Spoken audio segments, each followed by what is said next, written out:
Repare se isso aqui é familiar para você. Depois do almoço, dá aquela vontade de doce, ou você começa a beliscar sem nem perceber, parece automático. E o pior nem é isso, é o inchaço, a retenção, a roupa apertando. Mas é para isso que existe o Slim Ferver. Slim Ferver é um pó efervescente. Você coloca na água, ele dissolve na hora e o corpo já absorve muito melhor. E o que mais me impressionou foram os relatos. Gente falando que o inchaço diminuiu rápido, que a vontade por doces diminuiu, que começou a se sentir mais leve em poucos dias. Dá uma olhada nesse depoimento. Muita coisa mudou na minha vida depois que eu conheci este querido. Dá uma olhadinha aqui. Gente, isso aqui é um pozinho mágico. É o Slim Fever. Simplesmente eu consegui perder muito peso com ele, porque nada funcionava pra mim. E como ele é efervescente, é só colocar na água pra ver, gente. Eu senti, assim, uma diferença muito rápida no meu corpo. Dá uma olhadinha nessa foto de como eu era antes. Hoje eu tô aqui, ó, muito grata por todo o meu resultado. Então, testa sem medo, porque funciona. Olha o tamanho que tava o meu rosto. Vocês estão vendo? Foi através desse produtinho aqui que eu consegui perder 20 quilos. Graças ao Slim Fever. Você coloca na água, mexe e vai te dar aquela sensação de saciedade, sabe? E você vai conseguir perder medidas. É top demais, né? Então, já clica aqui no link que está na descrição desse vídeo, escolhe qual o melhor kit para você e não perca a chance de pedir agora, porque tem promoção forte aí. Pode confiar, mas corre, pois a promoção pode sair do ar a qualquer momento. Já que o senhor Somoza me permitiu gravar. Só você. Você grava você? Só mim. Só mim. Eu também. O senhor não, tá? o senhor não está aparecendo, ninguém está aparecendo. Só tem eu aqui na tela. Eu posso te mostrar depois, ok? Bom, vou começar aqui, certo? Bom, estamos aqui na presença do senhor Alessandro Somoza, que é o representante da União Europeia para o Brasil, e eu vou ler aqui o texto que eu preparei para essa ocasião aqui. Eu sou Adriano Castro, jornalista, e o primeiro asilado político do Brasil desde 1972, durante o regime militar. Já se vão 54 anos e falo hoje nessa condição de primeiro asilado político brasileiro da nova ditadura da toga que se abateu sobre o Brasil.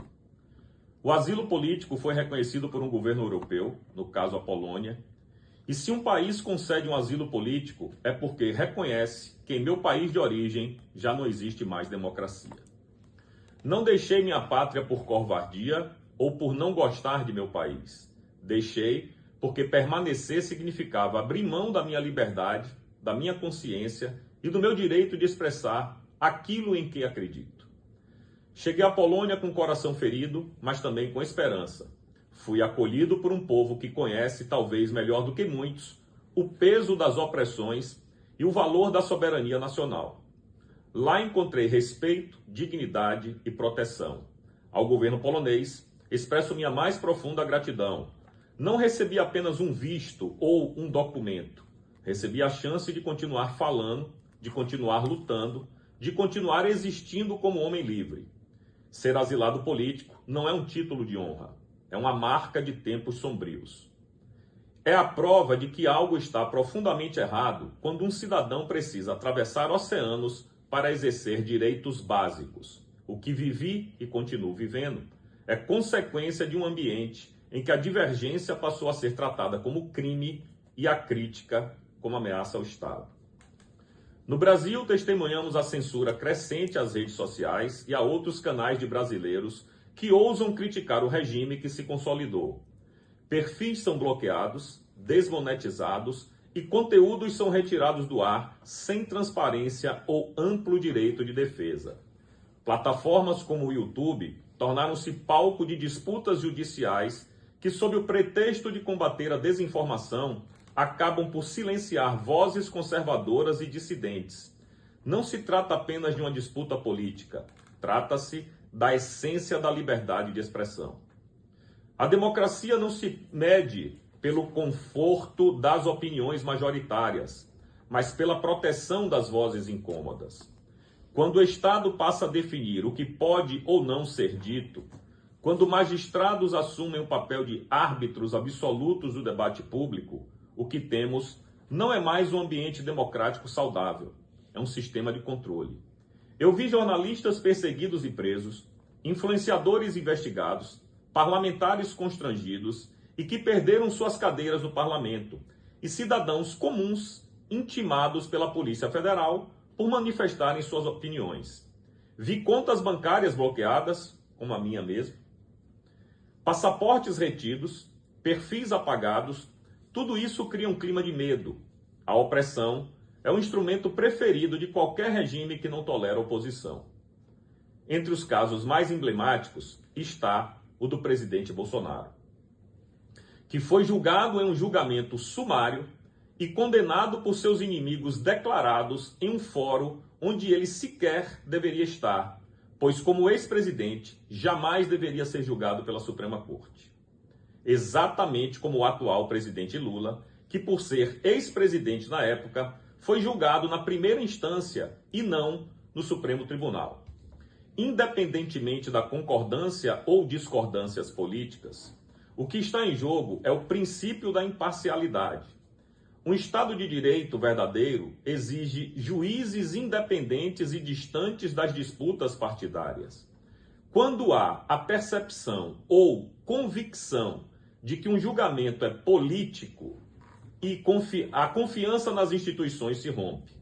Bolsonaro é um exemplo de que o Brasil hoje vive uma ditadura e por isso estamos aqui para denunciar esse caso e pedir que a União Europeia não feche os olhos para essa injustiça. Não peço privilégio para ninguém, peço justiça. Peço que o devido processo legal seja respeitado, peço que a lei seja aplicada com equilíbrio e não como instrumento de vingança ou retaliação ideológica. Quando um ex-chefe de Estado é tratado como inimigo a ser destruído e não como um cidadão a ser julgado com garantias, a democracia inteira sofre. Mas não falo apenas de uma pessoa, falo de todos aqueles presos políticos, cidadãos que participaram de manifestações, que expressaram indignação, que se posicionaram contra decisões do poder estabelecido e que hoje enfrentam penas severas. Podemos discutir excessos, podemos discutir responsabilidades individuais, mas não podemos ignorar o contexto político e o ambiente de repressão que marcou esses episódios. Por isso, dirijo-me também aqui ao senhor. A Europa construiu sua identidade moderna sobre os valores da liberdade, dos direitos humanos e da limitação do poder estatal. Esses valores não podem ser seletivos nem geograficamente condicionados. Se há indícios consistentes de violações de garantias fundamentais no Brasil, é legítimo e necessário que haja um posicionamento da União Europeia. Não peço interferência indevida na soberania brasileira. Peço atenção, vigilância e solidariedade democrática. Uma nota oficial, um debate, uma missão de observação, qualquer gesto institucional que sinalize preocupação com a situação das liberdades no Brasil já representaria muito para nós. O silêncio diante de denúncias graves pode ser interpretado como indiferença. A pressão diplomática, quando feita com responsabilidade, não é agressão. É um instrumento de defesa de princípios universais.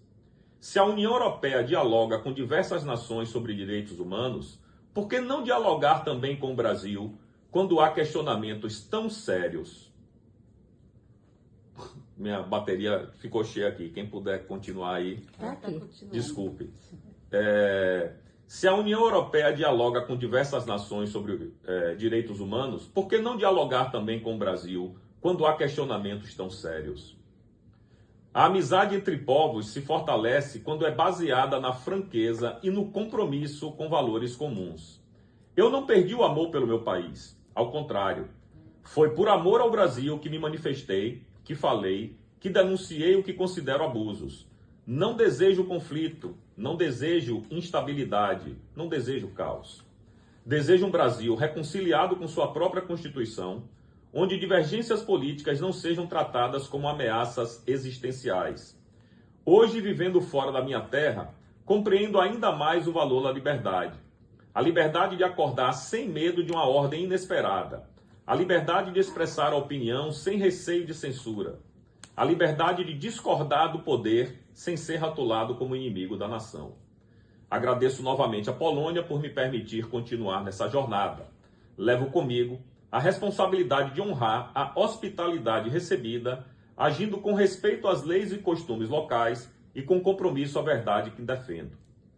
Meu apelo final é simples: que o Brasil reencontre o equilíbrio entre os poderes, que a liberdade de expressão seja restaurada em sua plenitude e que todos os que se consideram presos por motivos políticos tenham seus casos revistos com imparcialidade. Que o Parlamento Europeu e outras instituições internacionais acompanhem com atenção o que ocorre em meu país. A história nos ensina que nenhuma nação é imune a retrocessos, mas também nos mostra que povos determinados podem reconstruir suas liberdades. Eu continuo acreditando nisso, continuo acreditando no Brasil, continuo acreditando que a verdade, mesmo pressionada, encontra seu caminho. Muito obrigado. Eu gostaria de entregar esse documento aqui ao senhor, para fazer parte de toda a documentação que a gente vai te entregar também. O senhor prefere em português ou em inglês? As duas línguas são possíveis. Agora eu vou parar de filmar. Paramos a...